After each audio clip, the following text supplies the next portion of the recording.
Комисијата за заштита и спречување на дискриминација утврдила дека околу 12.000 пензионери кои стекнале право на пензија во земјава, но сега живеат во странство и по законските измени во април не го добиле второто мартовско линеарно покачување на пензиите од 2500 денари, се индиректно дискриминирани.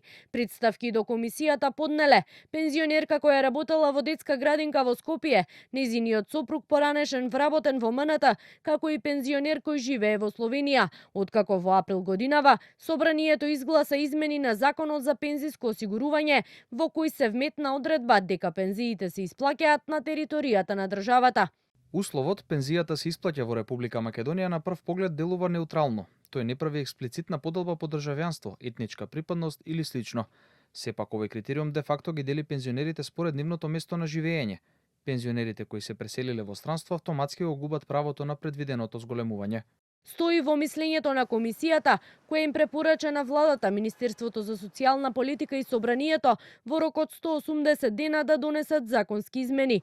За овие законски измени иницијативи од граѓани поднесени се и до Уставниот суд, кој допрва треба да одлучува по истите.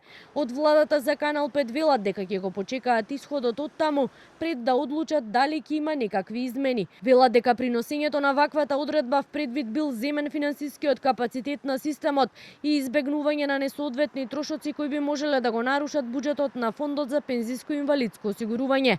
Измените имале за цел заштита на јавниот интерес, но и одржливост на пензискиот фонд. Уставот гарантира еднаквост пред законите, но истовремено дозволува разлики во третманот доколку тие разлики се базираат на релевантни и оправдани критериуми поврзани со јавниот интерес и законските основи. Велат од владата, доколку не се промени законот, тоа значи дека овие граѓани нема да ги земат ниту следните покачувања, а во новиот буџет за следната година кој е во собраниска процедура, државата има предвидено речиси 10% повеќе средства за пензии во 2026 споредбено со годинава.